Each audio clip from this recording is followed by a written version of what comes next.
Have you ever noticed something strange about how we talk about generations?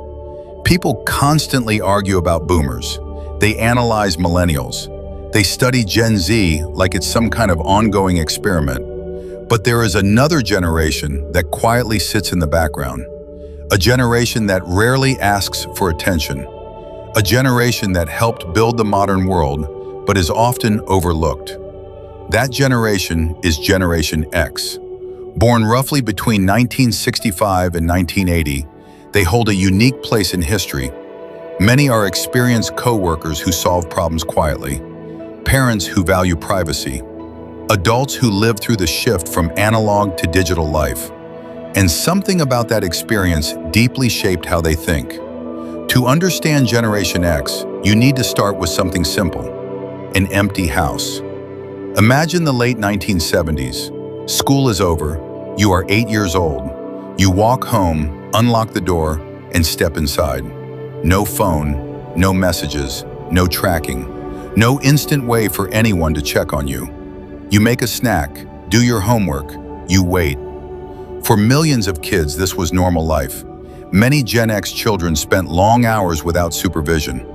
They learned early how to manage themselves. That experience changed how they saw the world.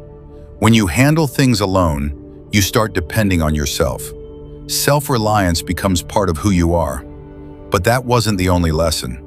Another message was clear. Actions had consequences. Mistakes were dealt with directly. No long explanations, no endless discussions. Life felt more immediate, and that shaped how they think ahead. They began to anticipate outcomes before acting. Could this be why they seem more practical today? Maybe, because growing up where consequences were immediate creates a habit of scanning risk before decisions. But childhood wasn't the only influence. The adult world around them sent another message. They were told stability comes from hard work. They were told loyalty brings reward. But they saw something different. They saw divorces. They saw layoffs. They saw companies replace loyal workers. They saw systems break promises. So a new mindset formed. Not hopelessness, not extreme cynicism, but cautious realism. Hope for the best, prepare for change.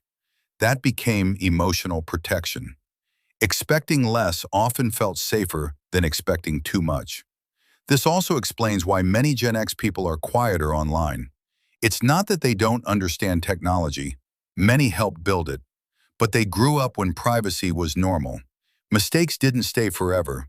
Personal life wasn't public. Privacy felt natural. Less exposure meant fewer risks. They also developed a distinct humor style: sarcasm, irony, detachment, not just for fun, but as a coping tool, a way to deal with uncertainty without being overwhelmed. They grew up during Cold War tension, economic shifts, and constant warnings about global risk. Yet life still continued. Danger existed, but daily life went on. They learned to hold both truths at once. That adaptability became a strength. Nowhere is this clearer than in work. Gen X focuses less on talking and more on doing. Many started working young, not for ambition, but because it was expected. Jobs like paper routes, retail work, fast food, and stocking shelves taught responsibility early. They learned reliability, consistency, and effort. Then they saw something change. Companies stopped rewarding loyalty, so they shifted focus. From loyalty to systems to loyalty to skills. Skills can move anywhere. Skills stay valuable. Skills create security. So respect became earned, not automatic. If someone is competent, they listen. If not, titles mean little. This independence also created a contradiction. They became highly self-reliant, but also extremely dependable. They rarely ask for help, but when someone needs them, they show up. No attention, no announcements, just action. Their friendships were built through shared experience, not constant sharing. Trust replaced visibility. They respect capability, not authority. If leadership is competent, they follow. If not, they question. Not blindly skeptical, but practical. Verify first, accept later. Because they saw institutions fail many times. Financial crises, job instability, industry changes, all reinforced one lesson. Nothing is guaranteed. So preparation became normal. Backup plans, savings, multiple skills. To some, it looks pessimistic, but to them, it's survival thinking. Still, self-reliance has a cost. They handle crises well, but asking for help feels uncomfortable, even when support exists. It feels unfamiliar. This pattern affects many parts of life: work, relationships, emotions. Independence is both strength and burden. Before search engines, knowledge required effort. Libraries, books, searching, time. That effort made learning deeper. People didn't just collect facts. They understood systems. They also learned to fix things themselves. Broken bikes, broken TVs, broken appliances. Trial and error built confidence. Not that everything works, but that problems can be solved. That belief stayed with them, and it shaped their adaptability. Today, they raise children in a very different world. Constant connectivity, digital identity, permanent visibility, more supervision than ever before.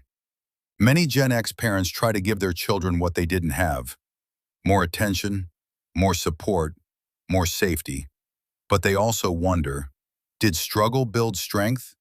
Does too much comfort reduce independence? And is visibility always safe? From their view, privacy equals safety. Exposure equals risk. In the end, Generation X sits between two worlds, the analog past and the digital present. They understand both. That makes them a bridge generation. Not better, not worse, just shaped differently. Often overlooked because bridges are not the destination, they are the connection. And maybe that is their real role: quietly holding things together, moving forward without needing attention. And if this perspective resonated, like the video and subscribe to The Hidden Mind. Share your thoughts in the comments. Your experience might help others understand this generation better.